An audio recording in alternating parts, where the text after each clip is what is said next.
Friends, ಎಲ್ಲರೂ ಹೇಗಿದ್ದೀರಾ? I hope ಎಲ್ಲರೂ ಚೆನ್ನಾಗಿದ್ದೀರಾ ಅಂತ ಅನ್ಕೋತೀನಿ. ನಾನು ಕೂಡ ತುಂಬಾ ಚೆನ್ನಾಗಿದ್ದೀನಿ. ಇವತ್ತು ಮೀಶೋದಿಂದ ಒಂದು ಪ್ರಾಡಕ್ಟ್ನ ತರಿಸಿದ್ದೆ, ನಿಮ್ಮ ಮುಂದೆ ಶೇರ್ ಮಾಡೋಣ ಅಂತ ಹೇಳ್ಬಿಟ್ಟು ಈ ವಿಡಿಯೋನ ಮಾಡ್ತಾ ಇದ್ದೀನಿ. ನೋಡೋಣ ಹೇಗಿದೆ ಅಂತ ಓಪನ್ ಮಾಡಿಬಿಟ್ಟು. ನಾನು ಮ್ಯಾಟ್ ತರಿಸಿದ್ದೆ, ಇಲ್ಲಿ ಆಯಿತು. ಈಗ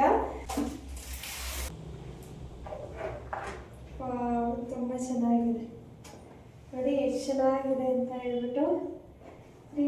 7D ಬಂದಿದೆ. 3D ಎಲ್ಲ ಇವಾಗ ಆಗೋಯ್ತು, ಇವಾಗ 7D ಇದು. ತುಂಬ ಚೆನ್ನಾಗಿದೆ, ನನಗಂತೂ ಇಷ್ಟ ಆಯಿತು. ಲೆಂತ್ ಕೂಡ ಇದೆ, ಸಾಕು. ತುಂಬ ಚೆನ್ನಾಗಿದೆ, ತುಂಬ ಇಷ್ಟ ಆಯಿತು. ಇದ್ರ ಪ್ರೈಸ್ ಬಂದ್ಬಿಟ್ಟು 184 ರೂಪಾಯಿ. ನಿಮಗೂ ಸಹ ಏನಾದರೂ ಇದ್ರದ್ದು ಲಿಂಕ್ ಬೇಕು ಅಂತ ಹೇಳಿದ್ರೆ ಲಿಂಕ್ ಅಂತ ಕಮೆಂಟ್ ಮಾಡಿ, ನಾನು ಕೂಡ ಲಿಂಕ್ನ ಶೇರ್ ಮಾಡ್ತೀನಿ ನಿಮಗೆ. ತುಂಬ ಇಷ್ಟ ಆಯಿತು. ಇಷ್ಟು ಕಡಿಮೆ ಬೆಲೆಗೆ ಇಷ್ಟು ಚೆನ್ನಾಗಿರೋದಲ್ಲಿ ಸಿಕ್ಕಿದೆ ಅಂತ ಹೇಳ್ಬಿಟ್ಟು ತುಂಬ ಖುಷಿ ಆಯಿತು.